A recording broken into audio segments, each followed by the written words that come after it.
All right. Hey, everybody. Hope you're having a great Thursday morning so far. Happy to be back in the BlockFi studio recording another live stream. We've got an exciting topic to talk about today. One where there's lots of confusion, lots of misinformation, and it's critically important. And we're talking about taxes, and we have a really incredible guest who's way more of an expert in taxes than I am, who's going to join us, and we're going to go deep into the topic, tell you everything you need to know, and give you some solutions to help you do that. One quick note before we bring in our guest. BlockFi clients, if you haven't already read it, we put up a blog post that we'll link to in the description here about what's happening in terms of tax forms for 2019. They're actually already in the mail. So your tax forms, it's a 1099 MISC if you earn more than $600 in interest. It's already in the mail. You'll have it in your mailbox soon. And it's also going to be available electronically in your account to download starting in February. So check out that link. Get ready to file your taxes if you're not already, and keep your eye out for the forms coming from us.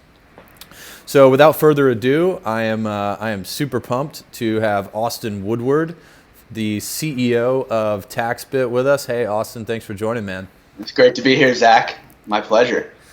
So for context, TaxBit recently announced their seed round of funding. Super impressive list of investors, and so you guys have been getting a lot of attention, and I'm sure growing very quickly. But maybe before we jump into TaxBit, tell us a little bit about yourself. Like, what's your background? How did you get into doing what y'all are doing at TaxBit?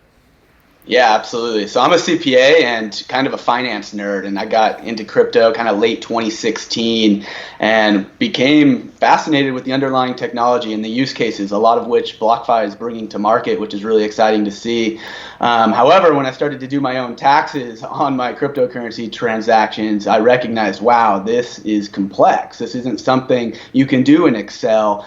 This isn't something you can even go and hand an accountant. It takes a very specialized set of knowledge in order to apply. And so that's when it became very evident that this is a problem that software has to solve. And not just software, but software backed by a group of CPAs, tax attorneys, and software developers coming together and solving this problem at scale. And sorry, No worries. Little headphone fell out there. Solving it at scale and in an automated way. That way people can go on using cryptocurrency without worrying about tax reporting. That's kind of our goal. That's awesome, man. That's awesome. So when did you start the company, and just touch on the size of the team quickly, and share a little bit about that recent funding announcement that y'all had, and then we'll get into the weeds on taxes for crypto generally, and how y'all help make dealing with taxes really easy at TaxBit. Yeah, last tax season, so the 2018 tax season was our first go-to-market product launch. And we were pretty quiet. We didn't make a lot of noise. We wanted to make sure it was kind of our product market fit tax season, make sure everything was working properly, and we had the most accurate solution out there. Like, that was our goal. Yeah. With that said, it really went viral. Word of mouth, we're serving thousands of users. And so that's when we realized, hey, there's a market here, and this is addressing a problem that really needs to be solved. And so just continuing product development over the course of the last year has allowed us to get to where we're at now. And like you said, we just raised capital with some great investors who are awesome supporters, well connected in the crypto space, that brings a lot of confidence backing TaxBit, and it's going to allow us to just make taxes simpler for everyone out there. And that's our mission and goal, is to automate this. So far as the team size goes, we are at 12 people right now. We've got 2 more starting next week, and we're quickly growing. And that's exciting. We're excited to just continue on making it easy. That's great, man. Philip just posted, hi from Ireland. Hey, Philip, thanks for joining us, and in evening time in Ireland, I would assume. Okay, so let's talk about taxes generally. So, when did, and let's focus on the U.S. I think in general, let's focus on the U.S. for today. When did the IRS come out and provide their first guidance on how cryptocurrencies are going to be taxed? What is that guidance? What are some of the fundamentals in terms of the rules of the road? Mm-hmm. Yeah, that's a loaded question for sure. So 2014 was the first time the IRS mentioned the word virtual currency. That's how they define it. Cryptocurrency, digital currency, it's all synonymous. And so they defined it as property, which is the exact same way that they defined equities, bonds, real estate. It's all capital assets, all under one umbrella. Well, that was all they said. They didn't say anything other than that, and so we were left, for a few years, kind of analogizing to the guidance of property, where there are specific use cases to crypto where taxpayers were really hoping for further guidance. Well, that guidance just came out in October of 2019, and that's exciting. And it addressed a lot of topics that we were hoping for guidance on, and it didn't address others that we hope that there will be future guidance on. But basically, they define, in my opinion, kind of the most important things that came out of that guidance are the cost basis assignment methods. What that means is when you dispose of a cryptocurrency, what cryptocurrency are you disposing of? If you buy Bitcoin 3 times and then you sell one of those 3 Bitcoin, like which one? Can you pick and choose which one you're disposing of, or do you have to take the first one? And so the IRS did come out and said, first in, first out is kind of the standard default preferred method. It's the same in the equity space. Yep. But specific identification, which means you can choose, is allowed if you can prove 4 criteria. And the criteria are technical. I won't summarize those, but it basically comes down to, can you keep records of unique transaction hashes, blockchain IDs, exchange identifiers, etc. And so that criteria is made possible by crypto tax softwares like TaxBit. We are storing those, and that way when the IRS comes in, we can actually legally now choose which one you're disposing of based on what's most preferential, beneficial to you as a taxpayer, which is going to be the asset that you have the highest cost basis in first. And that allows you to minimize your taxes. And so it is a more aggressive standard. If the IRS comes in and audits you, they are going to want to prove that you have those unique transaction hashes and identifiers. But that's something that software solves, which is really exciting for taxpayers as far as minimizing their taxes go. So yeah, that's one area of the guidance, but in my opinion, that was kind of the most impactful.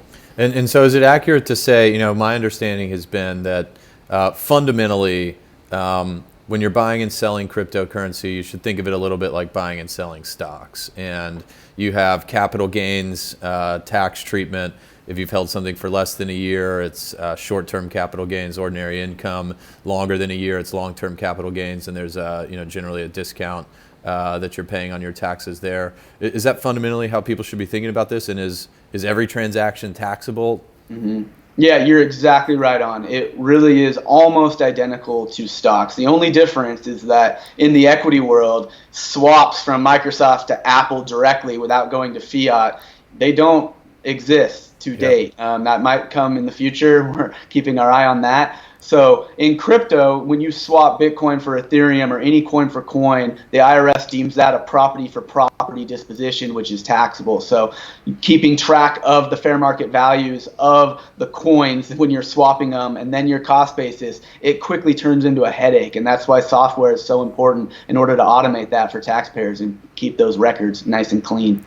And there's a ton of optimizations that exist, right? So, I touched on one of the simplest ones, just holding on to something for longer than a year, getting into long-term capital gains instead of short-term capital gains, which is taxed at a higher rate. But when you and I first met a while back, you brought up one that I actually wasn't as familiar with, related to wash sale rules and, things that you can do if, you bought Bitcoin at 10,000 and now it's at 9,000. Maybe go into that a little bit, and any other optimizations that you think are important for people to be considering. Yeah, absolutely. This is a great strategy. It's commonly referred to tax loss harvesting, and that's basically, hey, I have an asset. I paid $10,000 for Bitcoin. I know the market price is lower than that $10,000. Can I harvest a loss? Can I dispose of that Bitcoin, lock in that tax loss, and then under the equity rules, there's a concept called wash sales, and that means if you were to harvest that loss, you need to wait 30 days in order to repurchase your original position in Bitcoin in order to then be clean going forward and to take advantage of that loss. Well, in crypto, this is mute guidance. This was one area that we wish the IRS would have addressed in October. They haven't yet. But how it reads right now is that wash sale rules apply to securities, and Bitcoin and many other cryptocurrencies are property right now. And so kind of the common way of thinking in the accounting world is, yes, it might be a little aggressive, but the way the guidance reads right now is you don't have to wait that 30 days. You can move things back and forth and take advantage of the tax loss harvesting capabilities and go long on your original position.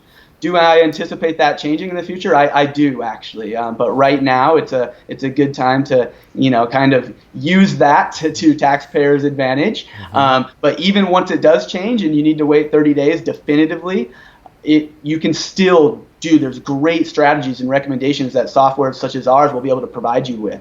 So that's exciting. That's awesome. So, you guys have built a software to help people with this stuff. Give us more details on, what someone as a user could expect. Yeah. And I actually am one, so I've seen this a little bit, but pretend I wasn't a user yet, and what do I experience? What happens? How do things work for someone that's signing up for TaxBit to help them with their taxes for 2019? Yeah. So signing up is super easy. It's basically, hey, how can taxes are an intimidating topic. They're not sexy. This keeps falling off, and no one likes them. So how can we make it as easy as possible? So as soon as you sign up, you'll be guided. You'll be able to connect any of your cryptocurrency sources, and that's through API or automatic CSV import. Our goal is to not have to make taxpayers go and format data. That's just really tedious and difficult to do. And so everything's API driven or drag and drop file driven, and your data will automatically pull through into your transaction portal, which proves to be an audit trail. We'll run all of your tax calculations through the U.S. tax code and then produce your tax calculations there instantaneously. You can then see the summary view of, okay, my total gains or my total losses are X, and my estimated tax liability, we actually can provide you insight into that based on where you live, your marital status, and your estimated income range. This is optional, but some taxpayers, hey, that's great, I have $20,000 of gains, but like you said, I want to know, are those long-term in nature, short-term in nature, and how does my exact tax rates, state and federal, play into those? So our software will capture that for you. And then just at a click of a button, as soon as you've gone through your transactions and see your calculations and are comfortable with them, you can download your completed, it's called an IRS 8949. And that form is what the IRS expects you to file. And so that form will integrate right into popular tax filing softwares, or you can send it over to your accountant at just a click of a button within our software. So it's really a nice, easy, do-it-yourself way to have your tax forms prepared just in minutes without having to pay an accountant or try and figure this out by yourself. Awesome. I want to remind folks that are watching who you are and what we're talking about, because I see someone just commented, who's on the stream? I haven't met this person before. We're talking with Austin Woodward. He's the CEO of TaxBit, and TaxBit is one of the leading cryptocurrency tax software providers. And given that we're close to tax season, we felt that it was a great time to do a live stream and go into some of these details. So. Austin, you just gave us an overview of how someone coming in is going to experience the software and what it's going to do for them. What is the output? I go through that. I've input my transactions. What do I, as a client of TaxBit, then get on the other side of that? Yeah, so your output is your completed full set of IRS tax forms as it relates to cryptocurrency. So it's your Form 8949. So what's new this year, Zach, is the IRS actually put a mandatory question on all U.S. taxpayers' tax return. You now have to attest, yes or no, did you transact, I'm paraphrasing here, cryptocurrency during the 2019 year. Yep. And so if you select yes to that, then the next thing the IRS wants to see is that IRS 8949. So that's the output that our software provides. I just want to be careful here. I do not work for the IRS. We do not share data with the IRS or any way. And so I'm being real here with everyone on the audience. Taxes, I know a lot of you think they're theft and understand completely, but I just really want to be cautious of don't check no to that box if you really did transact cryptocurrency, because now that proves intentful deceit, and that can turn criminal as opposed to just fines and penalties.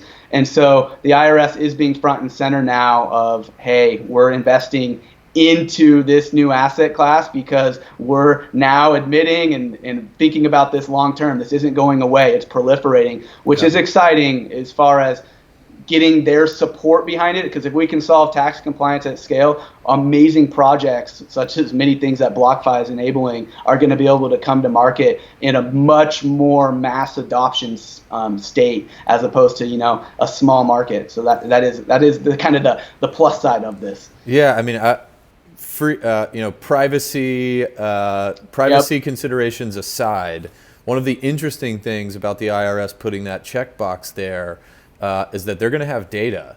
There's going to be data on how many people check the box saying I transacted in cryptocurrency this year.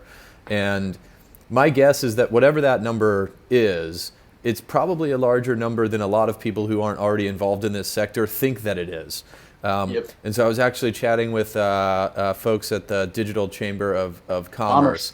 And I think one of the things they're considering doing is submitting a Freedom of Information request to the IRS after this tax season just to get that number. Because that number is probably going to be a very positive number for the sector, whether it's 500,000 people that check it or a couple million people that check it. Either way, it quantifies very clearly and shows that these people are not only transacting, but also they're following the rules, they're paying taxes. I mean, there's probably a substantial amount of revenue that's been generated for the government from cryptocurrencies, and they love that. Yeah, no, you're right on. It is going to be a fascinating data point. I do hope they publicize it. They did kind of put an estimate out there of they expect over 10 million to check that box. Whether or not that was them purposefully shooting high to kind of scare people of, hey, we expect this number to be high, don't lie. We don't know, but I would love to know the data as well afterwards. And then the other thing to note, Zach, what you said is there could be significant amount of taxpayer revenue through cryptocurrency. And that's true. But I want to make it clear to the audience as well is when you have losses, when cryptocurrency goes through a bear market, you can increase your tax refund by reporting those losses. And so it does go both ways, which is great news for taxpayers that have gone through tough times in crypto. Yeah, I mean, one of the themes we touch on a lot is that we focus on BlockFi at bringing tools that exist and products that exist in traditional financial services into the crypto world. And y'all are doing that same thing for tax optimization, which is huge. It's a massive industry. I mean, anyone who trades a lot or is investing a lot, whether it's in real estate or stocks or bonds or other things, there are strategies that you can implement that just save you money and at the end of the day make you more money because you're not paying as much in taxes. Yeah, you're right on. And just the use cases are only going to proliferate from here of what is done with cryptocurrency. I mean, just look at BlockFi. And I'm so impressed with the platform and all the recent announcements of enabling trading. You've already nailed interest-bearing accounts and loans, so putting those on one platform, and then with ways to use your crypto or spend through the credit card program that you're rolling out. That's a lot of use cases that is really cool to be under one umbrella. And so how can we automate the taxes behind all of those use cases? That way BlockFi users and the rest of the taxpayer world just can go on using it how they want to without worrying about taxes. Not only not worrying about taxes, but like you said, optimizing their taxes and making them as small as possible. That's our goal. So what are some of the things that, as TaxBit grows and y'all become more influential in the industry, what are some of the things that you hope maybe change or that you would advocate for in terms of future guidance from the IRS or future regulatory changes? Yeah, so I was actually on Pomp's show. We're both sponsors on Pomp's show, and nice. He asked the same question. I said, I would love to see a de minimis exemption when you go use cryptocurrency to pay for a cup of coffee or whatever it may be, for the IRS to view that, okay, that's immaterial, let's not worry about it. Yep. Well, days after that episode aired, this is complete coincidence, I had nothing to do with it, the IRS, there was a bill put into Congress that basically is this, and it is a de minimis exemption proposal, and I'm excited about that. Granted, a bill going to the government is far from final. It doesn't mean that it's going to happen. We've seen actually more often than not, these things just get pushed to the side. But it's great that these conversations are happening. That means we're starting to think about cryptocurrency as a payment vehicle and other vehicles other than just an asset, a store of value. And so that's exciting. And that's something that I am a proponent for and hope to see. Yeah. Okay, so talk a little bit about two things. Talk about how much it costs to use TaxBit. We talked about how easy it was. Talk about how much it costs. What are the pricing? What are the economics? How does this work? And then I know our marketing teams work together on putting something out there that would give folks who click the BlockFi link to use TaxBit a bit of an incentive there. So tell everyone how that works. Yeah, so we offer a 14-day free trial. In that trial, you can load up all of your exchanges, get all your data in there, and you can see exactly what your taxes are even before the trial ends. You can't download the tax form without paying anything. Yeah. You can have full visibility with no risk. As soon as you go to download those tax forms, you'll be prompted to end your trial.